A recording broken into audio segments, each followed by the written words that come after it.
Conheça o inimigo e conheça a si mesmo.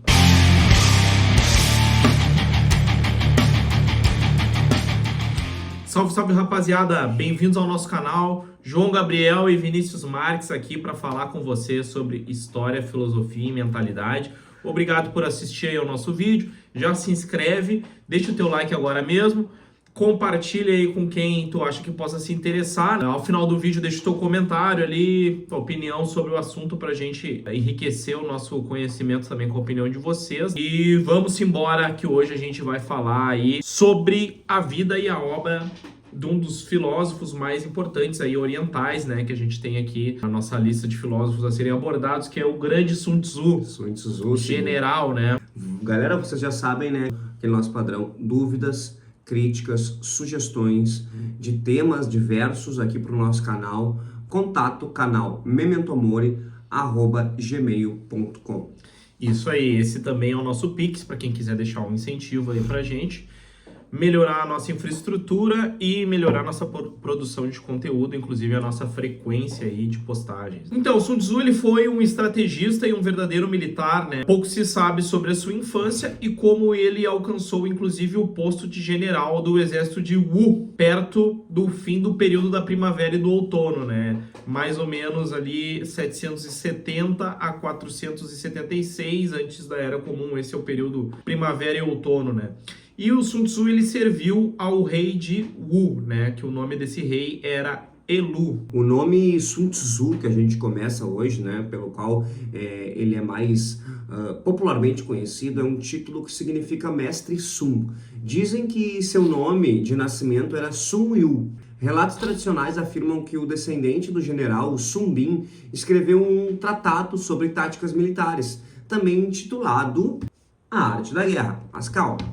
Como Sun Wu e Sun Bin eram chamados de Sun Tzu em textos chineses clássicos, alguns historiadores acreditavam que eles eram idênticos. Então, o que a gente entende aqui é que já teve uma pessoa com essa alcunha de Sun Tzu antes do próprio Sun Tzu, porque essa alcunha Sun Tzu significa mestre Sun, correto? Então, o Sun Tzu se chamava Sun Wu, e antes dele teria tido um outro militar que escreveu um livro de mesmo nome, né, e que se chamava Sun Bin. Então, os dois Sun e a palavra Tzu é mestre, então já teria tido um Sun Tzu antes do Sun Tzu, né, mas isso é só um adereço, vamos adiante. A vida de Sun Tzu já é mais mencionada e se tem mais fontes, né, que é desse outro Sun Tzu, que era o Sun Bin. Então a gente tem mais fontes sobre a vida do Sun Tzu que a gente realmente conhece, após ele escrever o tão famoso livro A Arte da Guerra, que é esse que a gente já mostrou aqui, livro no qual é lido até os dias de hoje e com inúmeras comprovações históricas que as suas táticas realmente funcionam até hoje. Esse livro é leitura obrigatória, inclusive nas escolas militares, né, de formação de oficiais e tal, em todos os países do mundo. Se tu pegar a biografia lá, os caras estudam isso mesmo. Napoleão, né? Napoleão e o exército americano, né? Navy SEALs e não sei o que, até hoje é estudado. Né? Esse livro que o rei Elu de Wu, aí vocês perdoem se a gente estiver pronunciando errado, que o nosso chinês não é muito bom. Então, aqui tá escrito que o nome do rei era Elu, mas pode ser que se pronuncie diferente, né?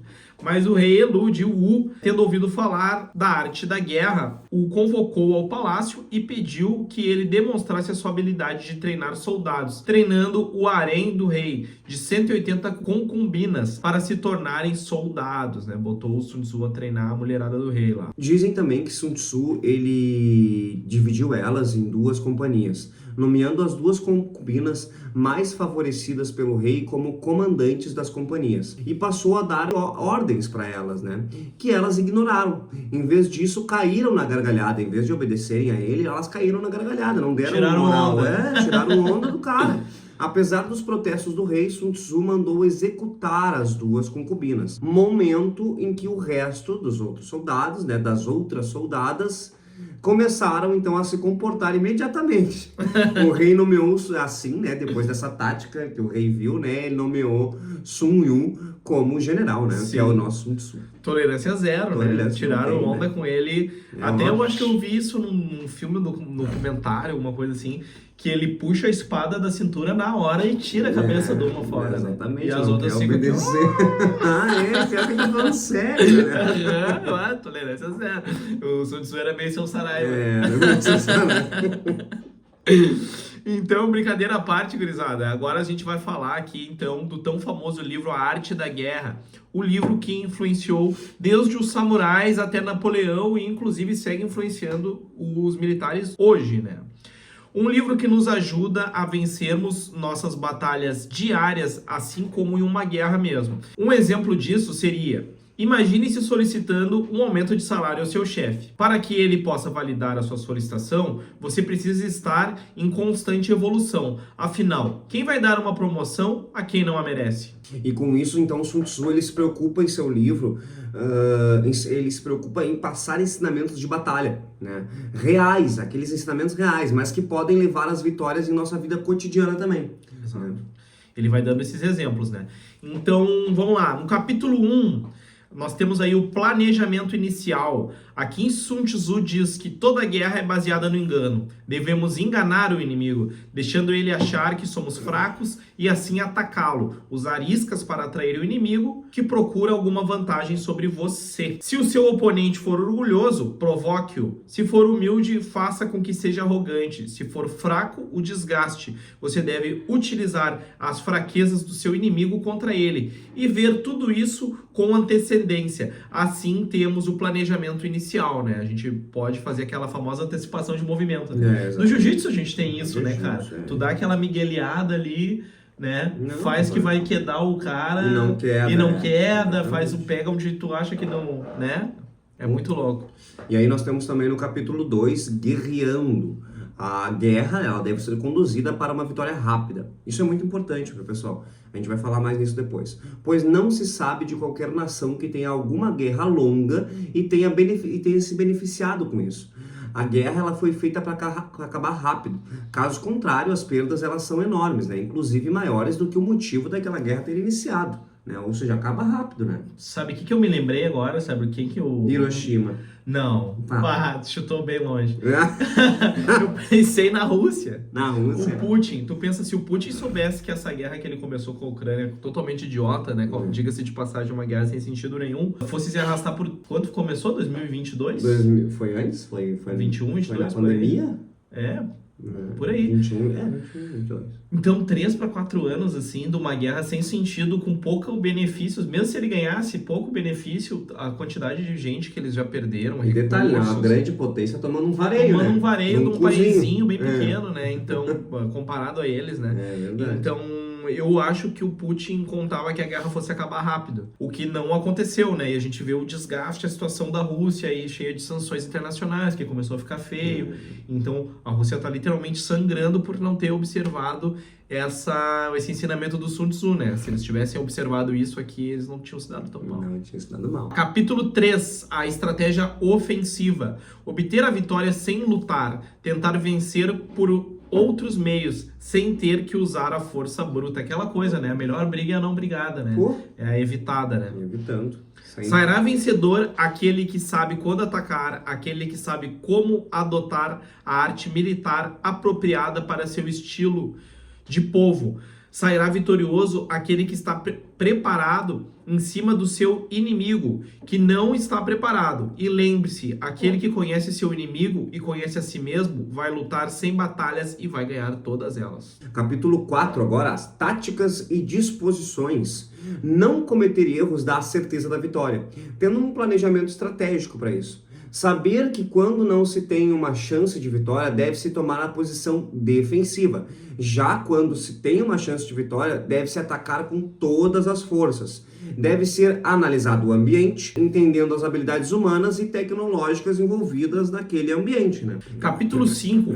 A energia. O caos surge da ordem, a covardia se origina da coragem e a fraqueza nasce da força. O caos e a ordem dependem da organização do estrategista. A desordem simulada postula a disciplina perfeita. O medo simulado postula a coragem e a fraqueza simulada postula a força. E a minha gata quase derrubou o celular agora. Ia dar um B.O. Hoje a gente tá testando... Mas não mudou nada, né? Não mudou nada. A gente tá testando uma iluminação nova aqui pra... A gente tá fazendo umas melhorias aqui na firma. E aí tá cheio de cabo pra tudo que é lado. E a gata quase botou a casa abaixo aqui por falta de estratégia nossa. Né? É verdade. Se a gente tivesse lido. Vamos lá, capítulo 6, galera. Agora um dos capítulos que eu acho mais interessante, diga de passagem, que é fraqueza e força, né? Fazer o inimigo se cansar. O estrategista, ele deve ser habilidoso na ordem da sutileza para que não se ache qualquer rastro do estrategista. Assim ele terá o destino de seus inimigos em suas mãos. Ou seja, né, na guerra deve-se atacar o que é fraco e não o que é forte. O importante é vencer. E aqui a gente tira toda aquela romantização em cima da guerra, né? Que a gente tem que, a guerra, eu tenho que morrer em batalha, eu preciso lutar com o mais forte. Sun Tzu diz que não, pra ti isso tem que evitar, tu tem que ir direto no mais fraco, velho. Vai no cordeiro e do que tá jeito morrendo. mais rápido também, né? Natureza, mas natureza ensinando isso pra gente, né? Exatamente. Se tu puder, inclusive, dar um golpe de estado e não matar ninguém, só mata quem tá mandando e já assume ali o poder, né? Pô. Aqui é sem juízo de valor, gurizada. A gente tá analisando que a filosofia, ela é feia às vezes também, né? Na verdade, ela é crua, né? Ela é crua, A gente tá falando aqui do texto de um general, né? Então, vamos lá. O capítulo 7 sobre a manobra. Um exército sem bases está perdido. Um general esperto sabe quais são as manobras para que seu inimigo fique abalado. Um exemplo é sempre deixar um caminho de fuga para seu inimigo. Não para que ele possa fugir, mas sim para que ele lute com desespero, pensando sem parar em sua rota de fuga, já no primeiro golpe com a sua espada. Isso é muito interessante, né? Interessante. Porque até tem aquela história, né? Isso é interessante pra caramba, né? Pra caramba. Tem aquela história que vários comandantes antigos, eles, quando iam, os gregos faziam muito isso, invadiam um lugar, né, que ficava em, sei lá, em outra ilha, ou um lugar que tivesse que ir de barco, coisa assim. Os comandantes muitas vezes chegavam com seus homens no lugar que eles iam lutar e viravam pra trás e mandavam queimar o barco. Porque se tu tá acuado ali, tu só tem a opção de ir pra frente, tu não tem pra onde voltar, tu vai lutar que nem um animal. Agora, olha o nível de guerra psicológica disso, né? Começou a guerra, mas tu já deixou ali, tá na cara dele que se ele quiser virar e sair correndo, tá ali o barco. Exatamente, caminho, pra ele fugir, né? Então tu já torna o cara um covarde ali na arrancada, já sempre cogitando abandonar a luta, né? Muito bom. E nós temos então no capítulo 8 variações de táticas e as 5 fraquezas, tá? A arte da guerra nos ensina a confiar em nossa própria prontidão para receber o seu inimigo. Existem 5 fraquezas que podem afetar um estrategista. A gente tem que se cuidar com isso. Valente e com descaso pela vida, vai morrer. Corajoso morre cedo. Corajoso morre cedo, exatamente. No capítulo 6 ali a gente não falou que a gente tem que ir no mais fraco e tudo mais, exatamente, cara. Se ele é covarde, será capturado. Se ele é irritável, será provocado facilmente. Se ele é suscetível à honra, será envergonhado. E se gosta muito das pessoas, ele será passivo demais. E assim ele vai morrer. É difícil, né? Então vamos lá, capítulo 9, as movimentações.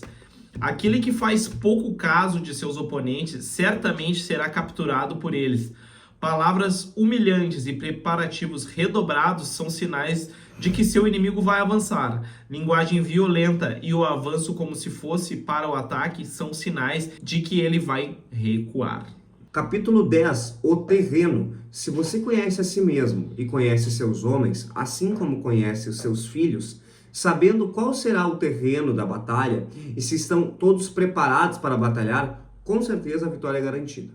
Capítulo 11, as 9 situações. 1. Dispersão. Quando as tropas estão espalhadas e desorganizadas, o foco deve ser a reunião e reorganização das forças. Segunda situação, a facilidade. Quando o terreno é favorável e o inimigo está acessível, é o momento de atacar com confiança. Ou seja, se tá tudo pra ti, ele tá na cara do gol, é a hora de chutar, porque talvez não fique melhor do que aquilo, né? Terceira situação, a divisão. Quando as forças inimigas estão divididas e vulneráveis, é hora de explorar as divisões e atacar com força. Aqui talvez seja a hora daquela famosa dividir pra conquistar, né? É verdade. Isola eles e é isso aí.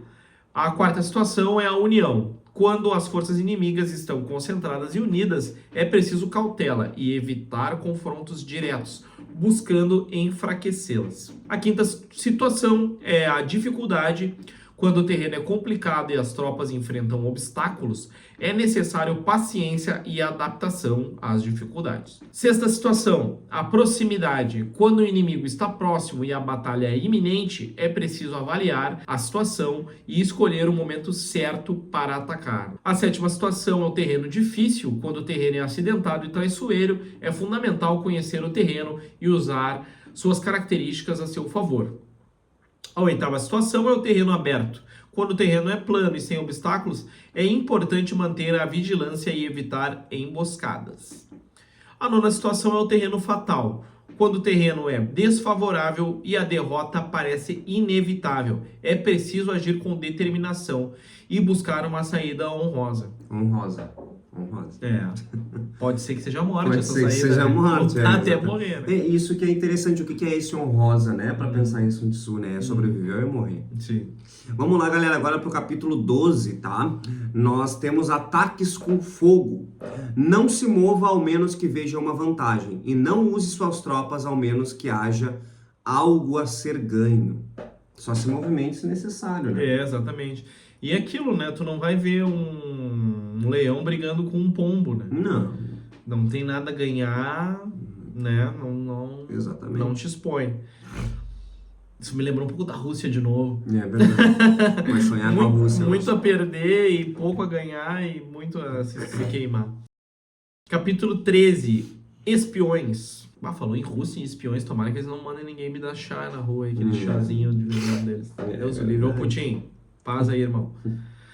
Então, capítulo 13, espiões. O capítulo espião, ou empregar espiões de Arte da Guerra de Sun Tzu, aborda a importância crucial da espionagem para a obtenção de informações sobre o inimigo e, consequentemente, para a tomada de decisões estratégicas. Sun Tzu detalha 5 tipos de espiões que podem ser utilizados: espiões locais, internos, duplos, dispensáveis e vivos.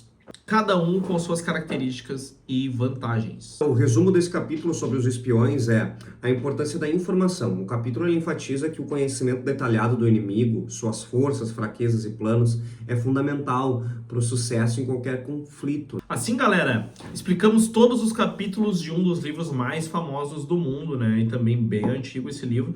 E esperamos aí que vocês tenham gostado dessas informações que a gente transmitiu para vocês. E como tudo, a gente sabe que tem um início, um meio e um fim, né? O fim de Sun Tzu não tem uma data, né, certa para ir uma data de precisão, mas geralmente é aceito que ele morreu em 496 antes da Era Comum. E agora, galera, a gente vai ler um trechinho aqui que a gente escolheu sobre a arte da guerra, que a gente achou bem interessante.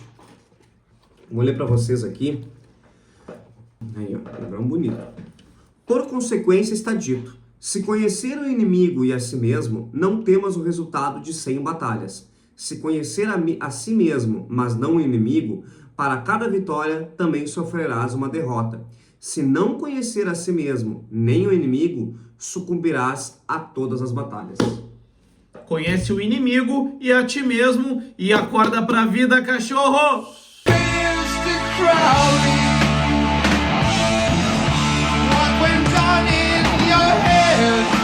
Vamos lá, capítulo 6, galera.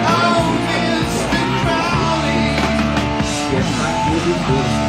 Fazer o inimigo se pensar. O estrategista deve ser habilidoso na hora da sutileza para que não se ache qualquer rastro do estrategista. Assim ele terá o destino de seus inimigos em suas mãos. Ou seja, na guerra deve-se atacar e é fraco, e não defender. O importante é vencer. E assim a gente